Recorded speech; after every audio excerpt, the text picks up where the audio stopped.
I was in a corner and I had a 3-year-old and I had to get my my life together. Meet Samantha Skyring, founder of Oryx Salt, who turned her passion for nature and sustainability into a global brand. From the ancient salt pans of the Kalahari, she created a product that embodies purity and excellence, now enjoyed in over 23 countries. I'm sure that there's many women in your situation or who currently are in your situation who don't think that they can get out. We absolutely all have the courage to get out. Salt being bad for your body. But why do so many people believe that to be true? Because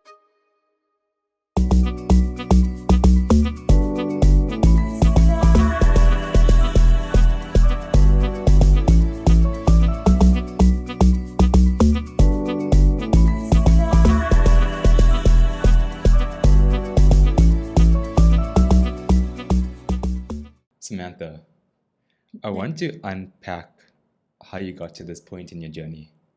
So I think my first question would be, who were you before Oryx? sure, I've been many things. Directly before my sort of previous life, as I say, I had an NGO. It was called 20,000 Drums, and it was transformation through celebration. So it was born out of an experience in Orange Farm Township where a project was not successful due to various factors. And I was kind of in prayer, how do we really make a difference in communities? I experienced the wrath of a beautiful woman that I had essentially given my life to in terms of support and service for 6 months, and realized that she was jealous, and all of the sort of apartheid era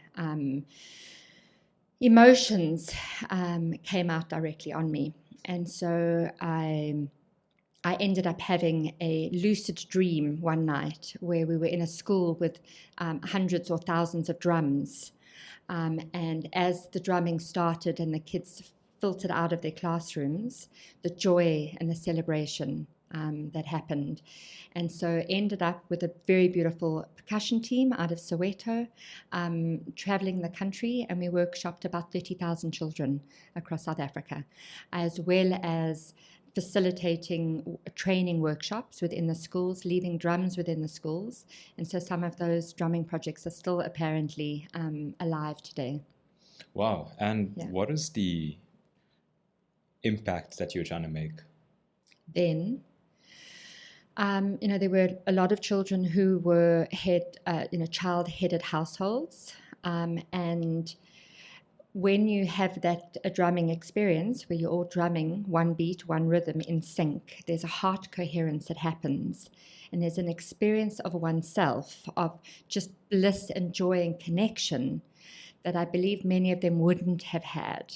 So it was sparking the fire of that, and also bringing the traditional drumming back into communities and into families' homes. The picture that I had is if, children from one community are all drumming and taking it home, and, they're dancing and they're happy, that would spill and ripple into their parents, and that would have a ripple effect, across communities. And what was the impact that you actually saw with those kids? The ultimate aim was actually to have one event called 20,000 Drums with 20,000 children in a stadium together. But the beautiful human who was supporting me out of government wasn't actually from government. She was from corporate. And so our funding got cut because she was taking seemingly shortcuts. She wasn't taking the long road. So it was very disappointing that didn't happen. We were actually had envisioned being one of the opening ceremonies for the World Cup Soccer. But invariably, we still workshopped the 30,000 children.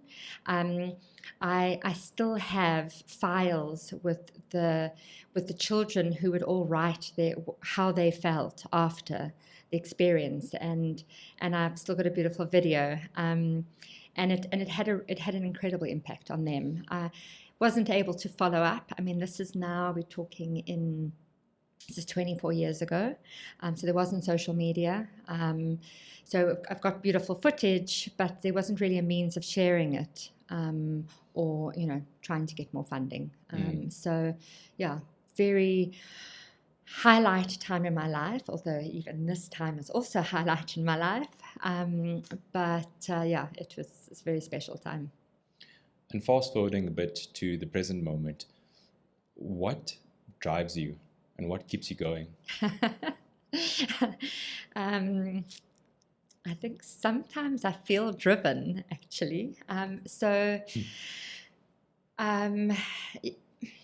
My parents had a financial crash when I was 13, and so I went out and got 2 jobs. I was doing paper rounds, morning, evenings, in the rain, on my bicycle, and I was up at 4 a.m. every Saturday and Sunday morning, working in the bakery of Pick and Pay. Sweet French chef or baker, and my friend and I used to go and support. So there was this radical independence that was sparked and initiated at that time. I remember the first things that I bought myself a down duvet, because my other friends had, and I bought myself a sewing machine, which also became a means for making money. Yeah, because my parents weren't able to give me a pocket money or clothing allowance, which all my other friends were getting. And so I was like, okay, well, I don't need you then. I'll do it myself. Which I realize now is a blessing, actually, in my life. And I read somewhere recently how our parents' sort of downfalls and foibles and things actually end up being our greatest blessings. I believe we choose our parents for a reason, and that is very much a part of my journey. Yeah. Interesting. We choose our parents. What do you mean by that? So, yeah, I believe our soul comes here with a purpose, and in order for us to learn the lessons and to grow, our parents have these, like the financial crash, gave me the opportunity to step aside from them and not need them or not have this comfortable life. And in fact, I was in a not so healthy relationship with the father of my child. And that too, for me, is one of the magic things that happened, because had I been in a happy, supportive, financially secure relationship or marriage, Oryx would never have happened. But I was in a corner, and I had a 3-year-old, and I had to get my my life together, and so Oryx was born. And going back to that moment, do you think that you were able to get yourself out because you told yourself that you had no other choice? And the reason why I ask this question is because I'm sure that there's many women in your situation, or who currently are in your situation, who don't think that they can get out. We absolutely all have the courage to get out. It's hard. It's one's got to be very strategic, but I believe that if you're a mother, you're strong. And if you're a mother, you'll do what you need to do for your children. I guess I feel blessed. In fact, I do actually have him to thank for Oryx to a degree, because I introduced him to a colleague when I was 8.5 months pregnant. And he was like, wow, this product is incredible. I need to take this overseas. And so I started supporting him with that. I was in baby mode. I wasn't really in new business mode, but it was also in 2007 when it was the financial crash. So my 20,000 drums kind of was no longer. And so I was looking, my feelers were out to a degree. And then I supported him for a couple of years, and that wasn't working. And I went overseas. I lived overseas for 1.5 years to support him. And then I was too frustrated with the way things were going, and so I started Oryx before I even left. So I had something to come back to. I actually had product even. In fact, incredibly, I did a last training. 20,000 Drums did a training. Past Somerset, past Hull actually, and that seeded Oryx. I created the first product with the money that came in from that. So it springboarded me, which was amazing. And it wasn't much. I think it was 10 or 15,000 rand. But I got product, and when I came back, it just needed me, my time, my energy, and getting out on the road and doing the sales. And going back to that origin story, what made you walk 120 kilometers across the Namib Desert? So that was another highlight experience in my life, was in between doing production work. There wasn't really work during the winter seasons, and so with some friends we went traveling. So initially there were 7 of us that went for 6 weeks together, and then 4 people left, and then there were just 3 of us. And we had time. We had an incredible travel vehicle, a big Toyota for the desert, and we had money, and we didn't have a deadline. And so we just, it was incredible. Sometimes we'd spend a week in a place, and then we'd drive 1.5 kilometers and find some other magical place and stop and spend another week. And so we never went to Windhoek, which was the only place that you could buy a permit to get to the Skeleton Coast, which is a bit of an enigma, the Skeleton Coast, and you can't really get to it, right? So we had gone down dry riverbeds and got stuck, and we had gone down no entry roads and had to wait, I think, 24 hours to get fined by the parks board. So we really wanted to get there. And we met some other travelers, and they said that we had to go to Hartmann's Valley, which is the last valley, sort of valley that the public can go to, that is parallel to the Skeleton Coast. And it ends in a sand dune, and then we walked the 3 kilometers and discovered the Kunene River, which is, now we'd been in the desert for 3 months, and now there's this beautiful raging river with palm trees and white beaches and rock pools, and we were like, okay, wow, we need to discover more. And because there was water, we had a means to get to the Skeleton Coast. So my partner and I at the time were like, okay, let's walk. As one does in the desert. Got you. It was pretty edgy, actually, but another blessing, because we literally had our packs on. We had made a crocodile spear with a stick and a bread knife. How we ever thought that was going to work. And we were about to leave, and a concession vehicle drove up.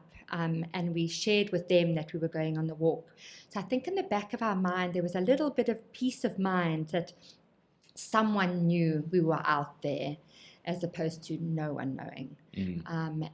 So 7 days, and incredible. As you walked, of course, you saw some magical things, and one of them was actually the Oryx, the Gemsbok. Yeah. And what makes those creatures so magical? And what was your experience when you encountered them?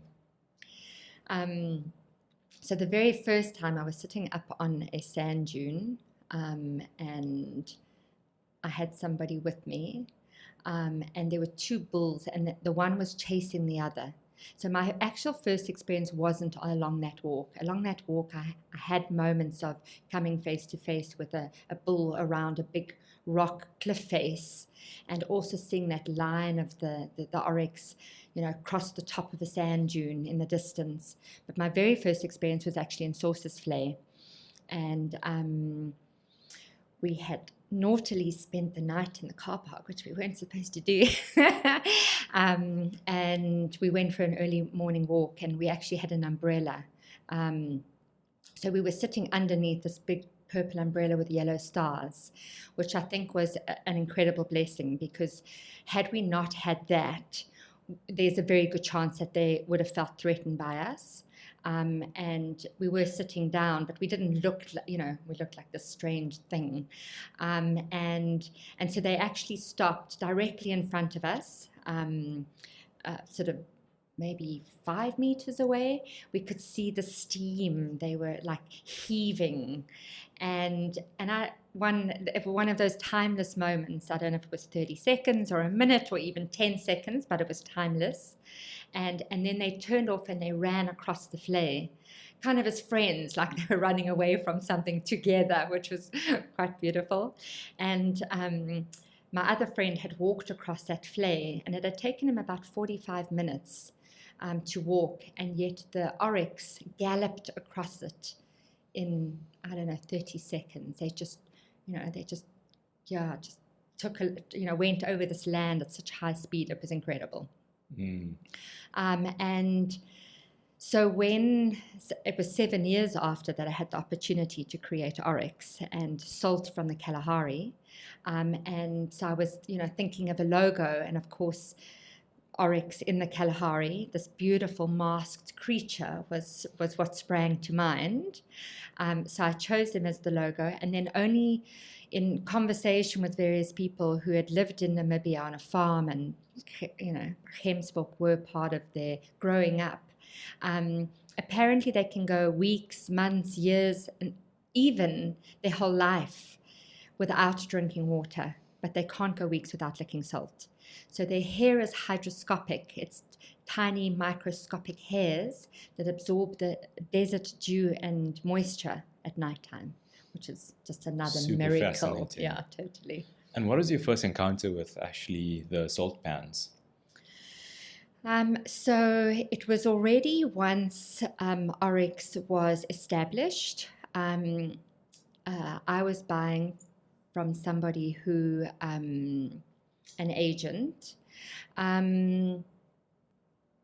So I always wanted to know where the source was, who owned the pan.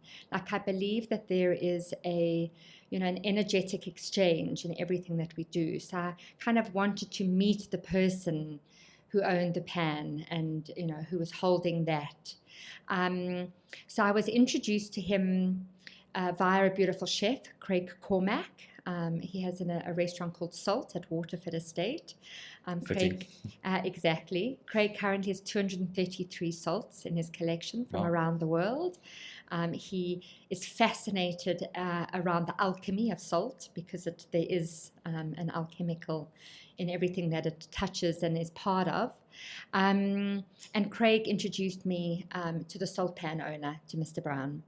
And I reached out that same afternoon, and he and his daughter had discovered my product the day before I went for them. I reached out to them, and so they asked me to join them for coffee the next day, and I went in and was just sharing everything that I'd managed to achieve in a year. And in that chat, that coffee, I mentioned that I was putting together a business plan and that I needed a partner. And he said, well, please give it to me. And I was like, wow, what an incredible partnership, the source, the owner, the supplier, and me marketing and creating this beautiful sort of product out of the source. Interesting. Yeah. And could you also walk us through, maybe first, before going into your business, I want to know about this product. There's lots of, in my experience, there's this myth about salt being bad for your body. And as you roll your eyes, I'm sure that you're also very familiar with this myth. Yeah. But why do so many people believe that to be true? Because table salt is bad for you, actually. And it's sad that it's such a prolific product. It's sad even that it's called salt. Table salt should be called sodium chloride with chemicals, because that's what it is. So table salt was created as a food product in about 1910. Salt is really this incredible, fascinating mineral that PVC stands for. The C stands for chloride, so it even goes into plastic. It's a binding agent.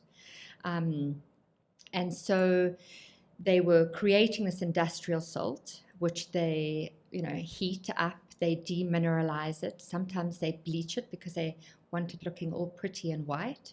And then some idiot banana decided to put it into a package and call it table salt. And I think we are very trusting beings, and so because it's on a supermarket shelf, oh well, that should be fine, somebody's created this, and we didn't have the opportunity in 1910 to do the research, and so table salt became, obviously it was cheaper because they were making it in such vast quantities for industry. So then, and sadly, most doctors and most university studies don't incorporate nutrition as a big part of becoming a doctor. The saying, we are what we eat. Food has a radical direct impact on our health, our wellness, our mental, everything, our emotional well-being. And so somehow there was then the disconnect between salt and it's something that I've contemplated as well, like why is table salt so cheap? Because 1,000 years ago it was equivalent to its weight in gold, and now it's 10 rand a kilo or 500 grams or something. And I believe it's actually because it has no value to our body and our health and our well-being. But because that was so cheap, then unrefined, unprocessed salt, like coarse crystals of sea salt, they couldn't then make that, 500 rand. So they had to kind of keep it in the same, sort of bracket of salt. And so salt lost its value in terms of the currency that we pay for it. And there we kind of lost our sense of the value it plays, the importance that it plays in our health. Definitely. And I'm sure the abundance in production also had a role to play in the decrease in value. Mm-hmm. You mentioned also from a health perspective that, it's essential. What's the implications of not having, or perhaps having, a salt imbalance in our body? So I read something recently, and if you were to go without salt completely, and I don't know how long this would be, it could be a year, it could be 2 years, or maybe even 3, but you would eventually die not having salt. It is that essential to our brain function, our digestion. We are 70% saline solution. It's in our blood, it's in our tears, and that balance of minerals and trace elements. Yes, we get a portion of that from our food, but there's this just miracle and magic of the sodium chloride and the balance with the minerals and trace elements that the body needs.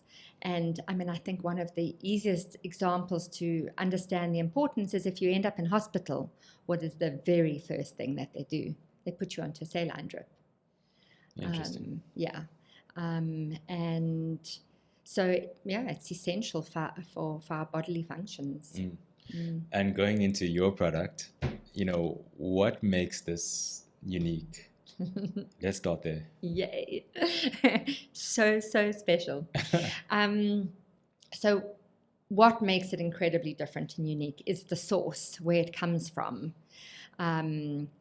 So about 250 kilometers north of Uppington is a salt pan, 50 square kilometers. So you wouldn't see somebody standing on the other side. And if you know that beautiful long beach at the bottom of Chapman's Peak, that's around 3 kilometers. So if you imagine 3 of those lengthways together, so it's vast. And Mr. Brown, many years before, was needing a source of salt. And so he obviously needed to check if this was a viable source. One, because it's so far away, and they had to build a road to access the salt pan. And so they had various environmentalists and geoscientists testing, and what they discovered underground was a 55 million ton aquifer, or underground salt lake. and it's fed by subterranean streams that flow through rock strata that have been geoscientifically tested at 280 million years old, 280 to 300, give or take a million. And the fascinating thing, so now when we draw up that salt brine water onto the pan, it's been flowing through ancient rock strata under the continent, hasn't been touched by human hands. And the other miracle and phenomenon is that it is oversaturated. So in summer, in temperatures of 50 degrees, 45 to 50 degrees Celsius, it crystallizes in about 4 weeks. So if you can imagine, it lies on the salt pan underneath this hot African sun with one cycle of the moon and the stars and the desert wind, and we bottle it. So we don't add anything, we don't take anything away. And I had an incredible experience last year. I went to do a mini documentary on the salt pan, and we only had 2 days that were planned. 5 people, carving out some time out of their diaries together. And on the second afternoon, we were gifted a Kalahari thunderstorm of exceptional proportions, and we managed to get it on drone. Wow. So for any of the listeners out there, have a look on our website. It's beautiful. We managed to capture and see some of the lightning, and then there was, that beautiful smell in the desert after the rain, and there were double rainbows, and the colors in the sky and in the clouds were just incredible. And I don't know if you know Dr. Masaru Emoto's work. He's a Japanese scientist, and essentially he would put words or intentions into different bottles or vials of water. Some of them were positive and some of them were negative. And then he would take a drop and crystallize it, and then do macro photography. It's called crystallography. And the positive words, love, trust, faith, had these beautiful, absolutely symmetrical, they look like snowflakes. But all the negative words have no form to them. So his message to the world has been, and I think I knew of him 15 years ago, 20 years ago, is that our thoughts are impacting the structure of our body. And so positive thoughts really have an intrinsic change in our structure, versus having a negative story that's running. And so water has memory. Water actually has an intelligence. And so with it lying on the salt pan, and all salt has some moisture, it is absorbing the elements, and that memory doesn't go away. So when you're sprinkling Oryx Desert Salt over your meal, you're actually, there's a frequency, there's a resonance to everything. And so you're actually gifting that into your food. Those people who are very fine-tuned to their bodies, top of endurance athletes and performance athletes. When I travel to America, there's a community called the Biohacking Tribe, and I've been to a conference 3 years in a row, and it blows me away how many people come up and say, I've been using this, it feels different, why? And they talk about it, and they don't even know the story, they don't know why. And that for me is a testament to the quality of it. And before we launched in the US, I used to get an email every couple of weeks. I bought your salt, I was gifted your salt. How do I get more? And I'm like, who writes from the other side of the planet for salt? There has to be something very special about the salt. So starting the business and, then going back to receiving some investment, and then actually, taking to the next step to now grow your production, that early stages, how did you decide in terms of, from an investment point of view, who to partner with? And, maybe walk us through that early journey of like the lessons you learned.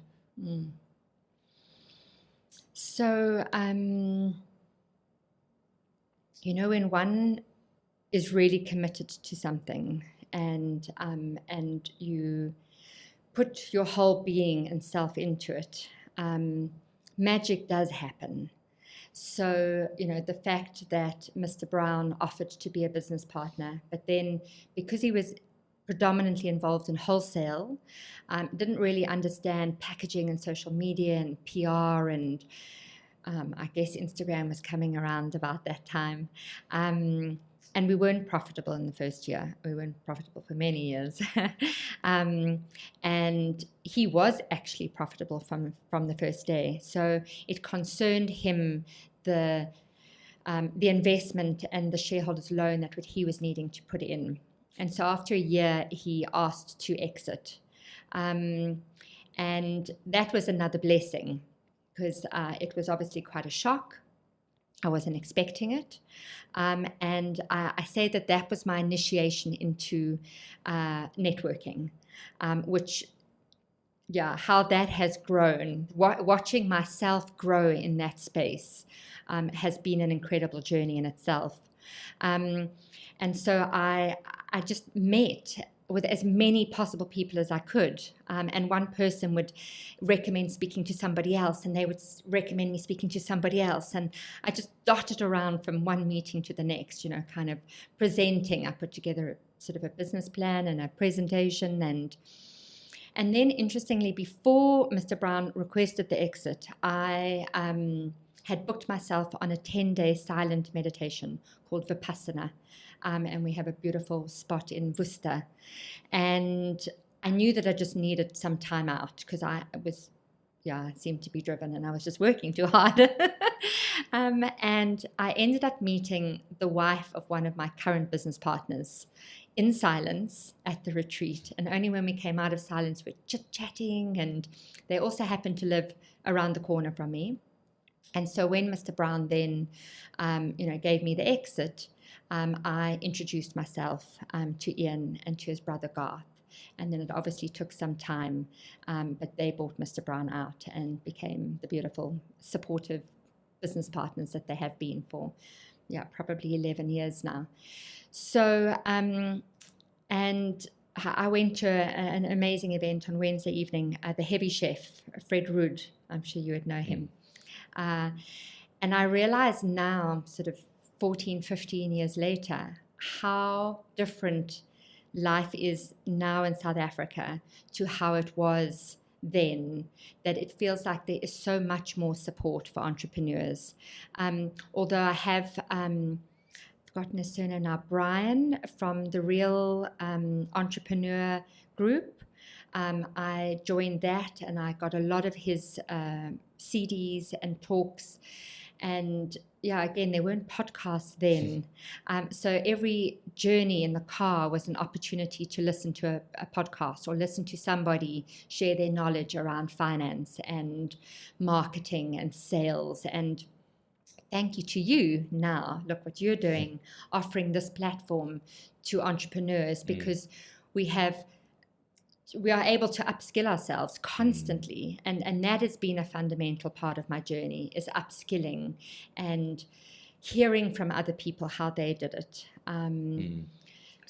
Also, what I'm getting from that is, once more you were pushed into a corner from your old business partner, and essentially you had a choice to either, give in and perhaps your business going under, or to find a way to get out of it.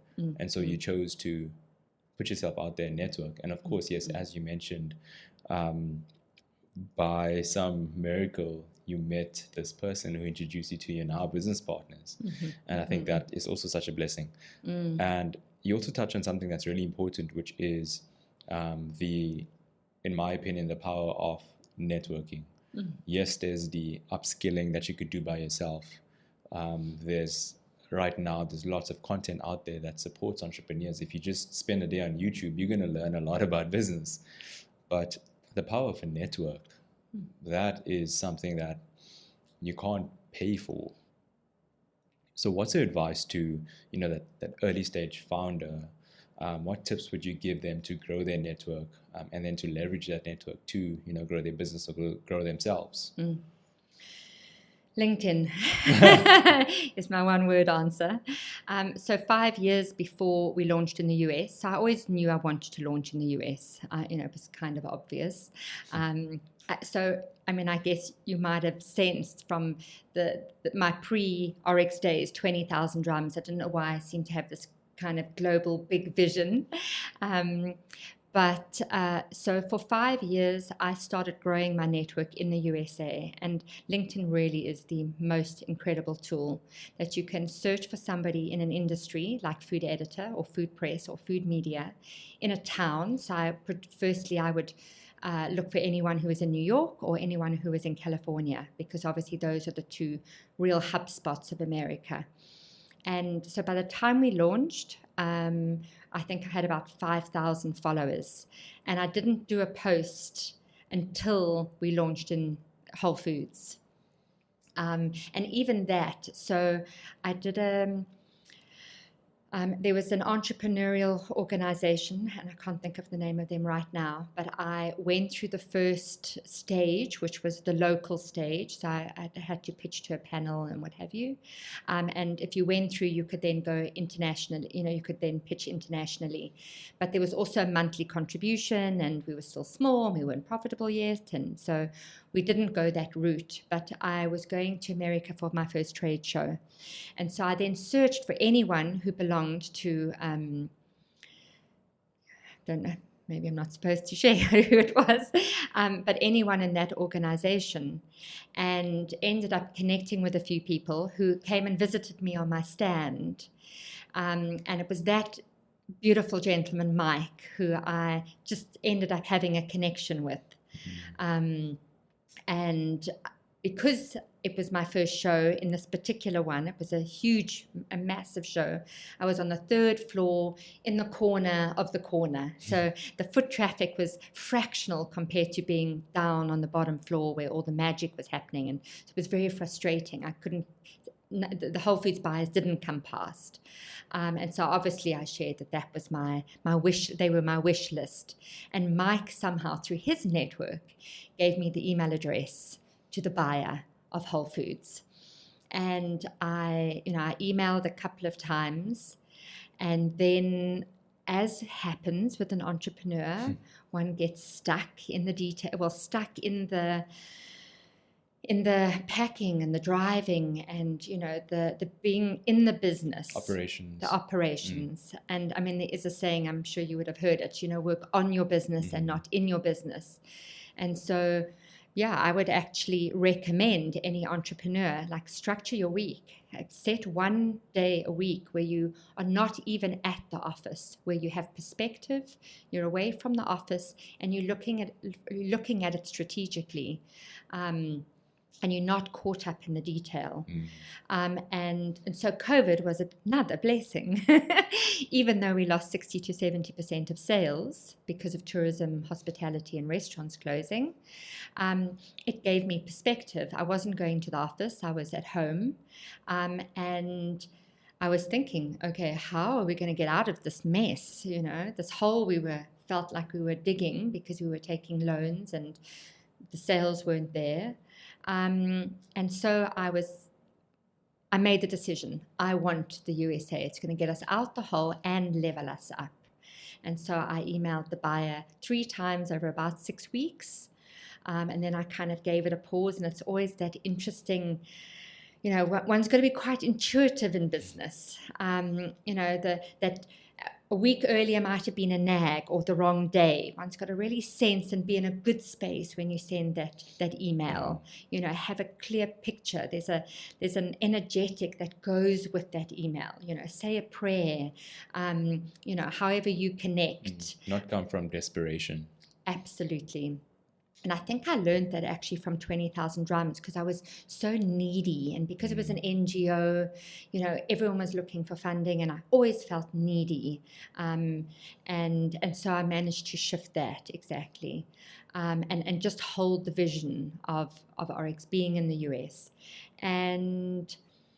And then some weeks later, he wrote back, I apologize for my delay in getting back to you. And I'm like, I think I've got you. Amazing. Yeah, it was amazing. And, growing the business, now you're in 23 countries, which is amazing.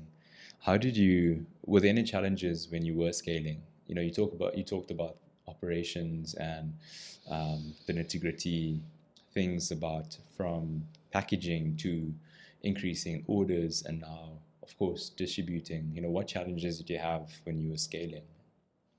I think finances are always the challenge.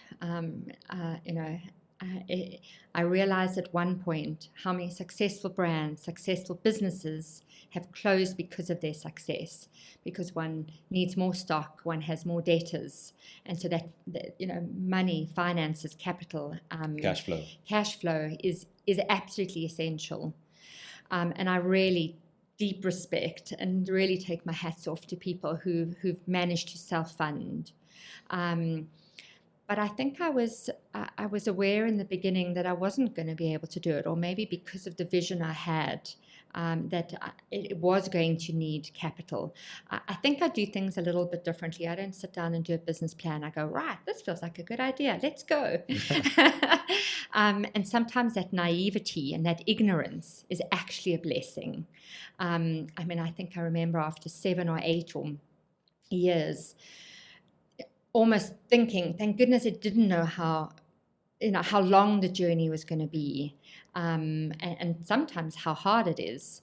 I also knew I was never giving up, but had I had a crystal ball, maybe I might not have started, because. So I think what's so beautiful is that it is such a intertwined journey of personal growth and growing a business. You have to grow yourself for the business to grow. And when the business grows, you have to grow with it. It's a bit like being a parent, actually. Sometimes I found I'd be speaking to my teenagers. My son's very tall, so he's often perceived as being older than he is. Or sometimes they are older and you're perceiving them at a younger stage, and so there's this internal growth that happens. Another challenge, I guess, could be that distribution aspect of your business, especially with having a product like this. Early on, how did you find who could be those distributors for you? For example, like a Woolworths, a Checkers. How did you develop those relationships, and then decide on, okay, cool, this is the brand that I want to work with, and move forward? So it's always been a bit of a hybrid model. So I actually didn't approach retail for many years because I wanted to create awareness of Oryx Desert Salt as a brand. And in fact, one of the original seeds of Oryx was driving past a restaurant that had outdoor tables and seeing salt and pepper and going, wow, so here's an opportunity to have a sale into a restaurant, but have brand awareness and marketing at the same time. So that's been a huge blessing. So I always targeted food and restaurants as well as retail.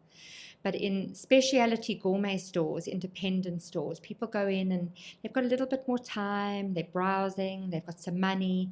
Whereas if you go into a supermarket, you go with a shopping list and it's like you go to the salt aisle and you scan for the brand that's familiar to you that's sitting in your kitchen. You don't stand there and go, I wonder what's new today, So I felt like I needed to get the brand out before we went into formal retail. So I think layering it, as opposed to, I knew I had a global vision, but one can't go global first. One's got to lay the foundations, and I think that's been, part of the success, even internationally, is because we've got many people who come here who end up in other countries and take it as gifts with them. Many people who took it back to America and now are loyal followers because it's now in their local Whole Foods. So a fast way courier, which is the same as, the courier man, or, there are many now. I started with them from the first day. And still now, 14 years later, we use them for our smaller packaging. So I realized that I couldn't be the sales and the driver and the delivery. At some point I had to. And in fact, the service that they offer, it wasn't worth my time, the petrol to drive to a client. It's much easier to just use a courier service.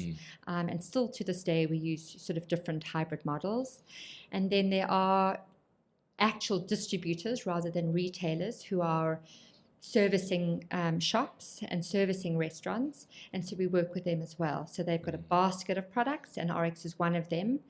But it still requires a salesperson to share the Oryx story, because they've got hundreds, sometimes thousands of brands. They're not going to tell your story the way you do, or like, a colleague or somebody in the business. Yeah, and also what I'm hearing from what you're saying is two things. And the first is that brand awareness. You realize that you can't just sell something if your consumers haven't seen it before, especially the buyers. So creating that brand awareness was key. And the second thing is understanding your consumer behavior. That was super key, because if you literally just told me that, when a consumer goes into a Woolworths or Checkers, they have a shopping list, as opposed to going into a gourmet store where they have a bit more time, and now I get to pick and choose which product I want, as opposed to being rushed for time or on a budget, which is extremely key. So thanks for pointing that out. And there's one more sort of level up from that I've experienced. So for 10, 11 years, I was focused on food shows and the food shows that I would do in the US. And then also another magical story, which would take too long to share, but something quite profound, meeting somebody on a plane randomly, which of course isn't random. But I got introduced to this high performance endurance athlete sort of sector and community of people. And I also saw an Instagram post with a gentleman, Dave Asprey, who's the father of this community called biohacking. And within 2 months, I went to a food show where I was there 3 days. I had about 30 conversations, but only one of them was exciting, was somebody who, when I shared the story, was like, yeah, of course salt's important. You need it for hydration. I'm like, wow, how do you know that? He's like, well, like when I run and when I do, of course I've got to keep replenishing. Oh, thanks. And then 3 months later, I ended up going to a biohacking conference. And I had 160 exciting conversations in 3 days, and every single person understood what I was sharing. So really understanding your market to, now one can really, and especially with Facebook, you can create your audience. So really understanding your target market. And so now that is the community that I've grown in the US. And yeah, it's quite incredible how it is growing just by connecting into a community that understands your product to its core. And collaboration is one of your values in your company. I guess my question around this is, I truly believe that if you are a small business and you're looking to grow, or you are a startup and looking to scale up and maybe become a large corporate, you can't do that by yourself. You have to be willing to collaborate and be open to multiple collaborations across industries. And I'm not talking collaboration in terms of finding a distributor that you can sell to, but a collaborator that you can grow with. Who have you guys collaborated with, and how has that been? How have you actually actioned that value? Yeah, collaboration's awesome. I watch these entrepreneurs all, we're all going in our lanes as fast as we can. And whereas if we cross over lanes and connect, how many connections we have to share, especially if you're different brands, you can share buyer details. So there are quite a few beautiful brands that we're now partnering and collabing with. One of them is a product called Revive in South Africa. It's called Repower in the UK. And it was very exciting when I was reached out by Mark, because it is an electrolyte powder, and it is powered by Oryx Desert Salt. So its main ingredient is Oryx, and it's their differential to many other electrolytes that use sea salt, which, sadly, not a point we've touched on, but the oceans are not clean. They're polluted. They've got pharmaceutical contamination. 90% of sea salt's been tested with microbead plastic. So Mark understood the importance of the salt component in his product. And we were actually at a trade show together in London in June, Tim Gray Health Optimization Summit. And my social media queen, Suzanne, and I attended, and it was Mark and Jared, and it was dynamic. We brought the Oryx component, and it was amazing. And we just really experienced the power of collaboration, the power of doing something together. And in fact, we had a Mandela Day recently, and we were going to go and clean up Muizenberg Beach. Because I talk about the plastic in the ocean, we wanted to just take an action and, do a little bit of difference by cleaning up. But it was storming and raining, so we ended up having a party in our warehouse. And we wanted to make sandwiches for children in various creches. And so I think I bought enough bread and peanut butter and jam for about 300 or 400 sandwiches, which we ended up making in about 10 or 15 minutes. So there were about 60 people who pitched up. And in 10 minutes, we had suddenly made all these sandwiches. So we shot off to the shops and bought more ingredients. And we ended up making, I think, 800 sandwiches. Wow. And that was an incredible experience of the power of doing things together. It was really a kind of an aha moment that, thanks to Suzanne, sort of really, made me aware of it, how quickly and how amazing that was. So, we can leverage off each other's Instagrams, but it's also the storytelling. So I share the story of Revive, and I tell the story of this new beautiful partnership called Marty's Tomato Juice, which is made with all beautiful products, and he's incredibly healthy, and they use Oryx Desert Salt. So now we even do a blog post and a newsletter, and we send it out to all of our retailers. Hey, look at this incredible product. And I think, it just reminds me of, from the very beginning, we've donated to the Kalahari Sand communities through Transfrontier Parks Destination Foundation. And I see that, I compare it in a way to tithing. And I think there might be different words for it, but giving back. And even though for so many years we weren't profitable, we were always giving back. And I believe that, that has really supported the growth of Oryx. It's like when you give, when you help others, there's what you give out, it comes back, and it doesn't always come back in the way that you expect it to or you want it to be, want to come back.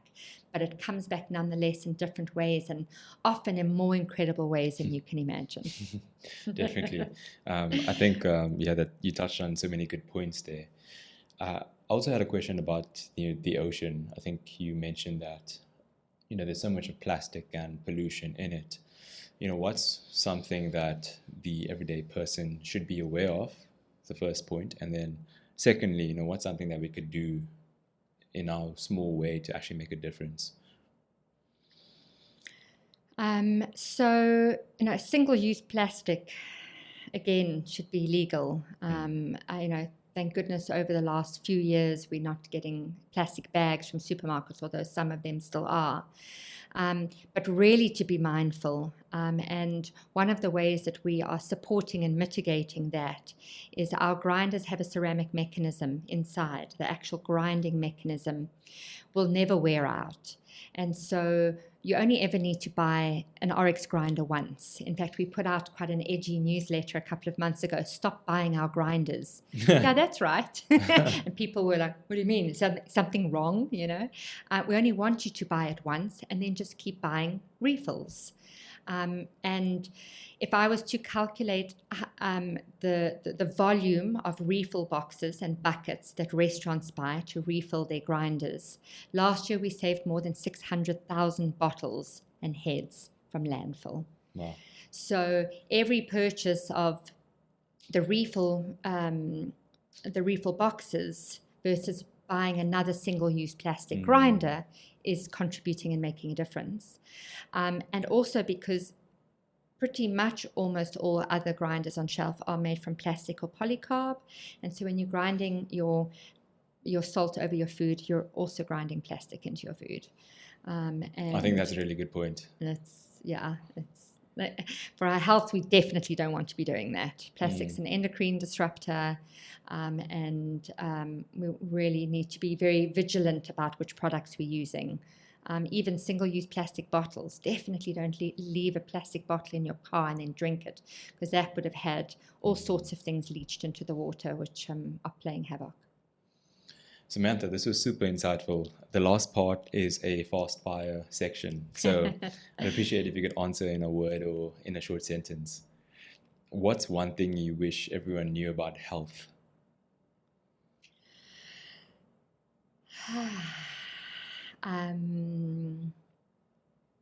Your body is incredibly intelligent. Your body will advise you what it is that it's needing. So if you're craving salt, make sure you're eating a quality salt, hopefully Oryx Desert Salt. And yeah, I think the information is out there. Let's take back our power to becoming the absolute best and healthiest version of ourselves. Biohackers. Biohackers, longevity, just being very mindful of what products are you putting into your body. Start researching what is their origin, what is their source. And I know not everyone can afford organic vegetables, but maybe start a little garden in your backyard, and it grows as well. It's like planting a seed; it grows when you start thinking about, I want the best quality for, and that's a little bit like valuing yourself. Actually, if you value yourself by ensuring that you're eating quality, then that value grows inside of yourself, and that has value, and so the value will be returned. That's a good way to look at it. You value yourself. One piece of advice to early stage entrepreneurs who have a product-based business and want to grow. You have to be 1,000% passionate about every aspect of your brand and your product. The quality of the product, the quality of the packaging, the detail does matter, and yet also don't get caught up in that where you get stuck. But just be so passionate that you know where you want to go. I went to one talk, and it was around the metaphor for an entrepreneur. If you want to climb to the top of Mount Everest, you need to know the skills and the tools, and you need to be strong enough and fit enough to get there. It is the same with growing a business. You want to know where you want to be. So you've got to have your vision, and you've got to fill up that toolbox with the podcasts, with the learnings. But number one, you've got to be 100% behind your product. You can't be doubting anything. Yeah, I think that's really good advice. Believe in what you do, and others will also believe in what you do. Yeah, absolutely. Next steps, what's in the pipeline? So sure, we're launching nationally in the UK in October, November. The other very exciting, and I'm kind of going back to collaboration, but there's an incredible project called Project Biome, which was seeded and inspired by a beautiful woman, Rachel Curl, and Dr. Zach Bush on a visit to South Africa, and actually up to the White Lions of the Timbavati. And they had the sense that there's a lot of magic in South Africa, and South Africa is a powerhouse of change for the world. And so all of our products going forward are going to have a QR code and a little message around Project Biome for people to be able to support. And what I so absolutely love is this almost infinity flow, this beautiful product that comes out of the Kalahari and it goes into the USA and people purchase it, but their purchase makes a difference by the donations that go back to the Kalahari Sand community, back into the Project Biome projects that are, one of them is called 10 Trees, and women get trained in permaculture and they get gifted 10 food trees, nuts and fruit trees. Wow. So can you imagine a community in 10 years that and it's Acorn Hook, right up in Mpumalanga. In 10 years, that community is going to be thriving and abundant. But also, they're sharing our story again. So I'm excited to see how together, we can weave and dream weave and collaborate and co-create and together. Amazing. Cool. Samantha, thank you. This was super insightful. Thank you for sharing your journey with us and also all the wisdom and the impact that you're making with Oryx. And also thank you for my gifts. Absolute pleasure. Thank you for the opportunity to share, because every person that listens, thank you for being able to share the journey so that other people can learn from it, and also get to know about Oryx. Thank you.